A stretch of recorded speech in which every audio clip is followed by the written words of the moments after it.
Today, we delve into the ancient biblical text to uncover the poignant story of Rizpah, a mother who endured the unimaginable heartbreak of watching her sons be condemned to death for a crime they did not commit.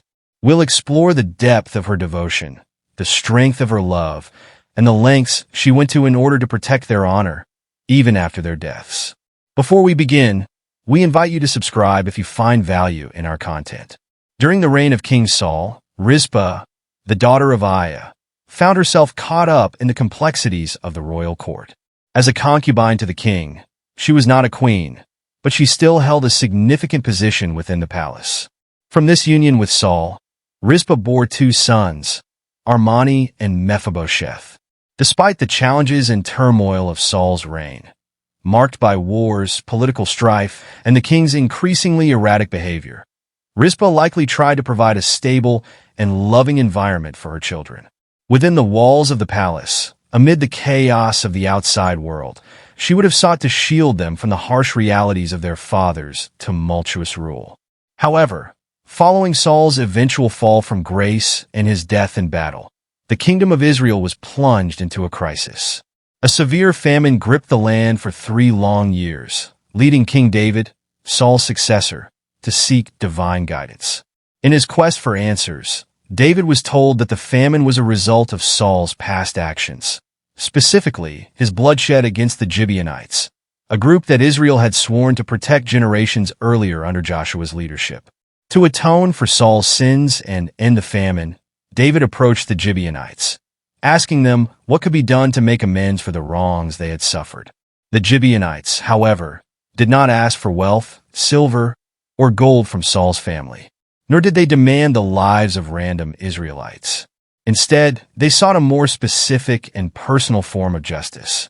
They requested that 7 male descendants of Saul be handed over to them, to be executed as retribution for the blood Saul had shed.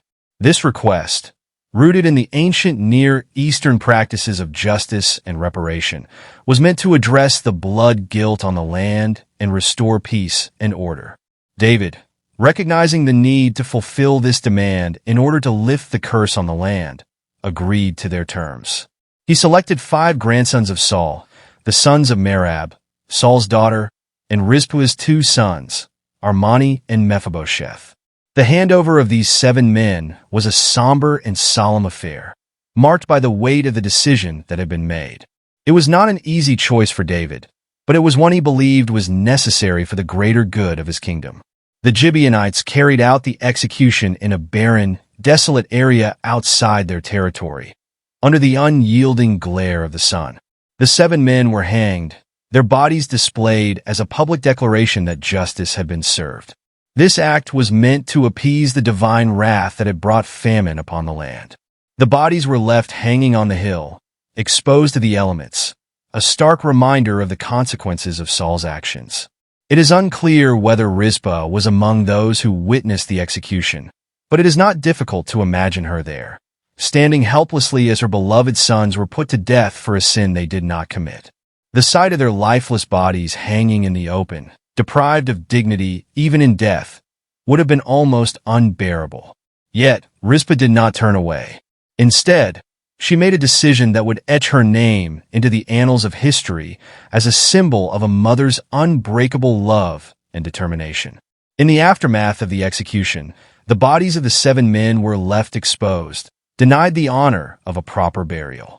According to the customs of the time, the way a body was treated after death was of utmost importance. To leave a body unburied and exposed to scavengers was seen as a final indignity, a curse that could affect the deceased's dignity, honor, and possibly their fate in the afterlife. Rizpah, who had already lost so much, could not bear to see her sons suffer this final disgrace. With nothing left to lose, Rizpah took action.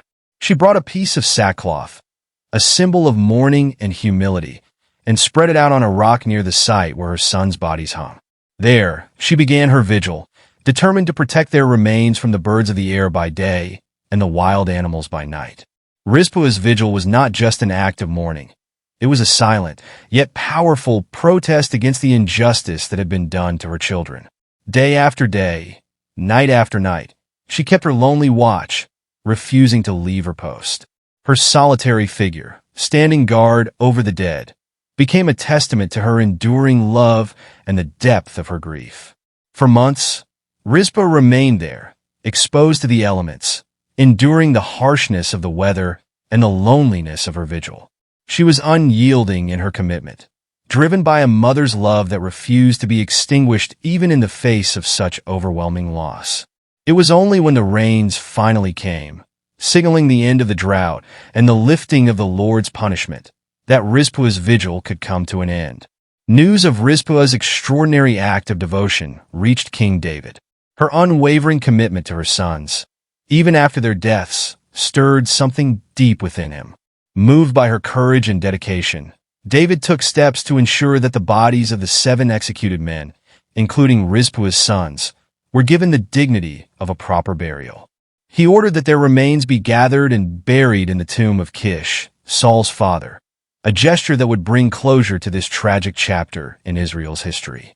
While this act of burial may not have been able to heal the wounds in Rizpah's heart or bring back her sons, it at least allowed her to lay down the burden of her vigil.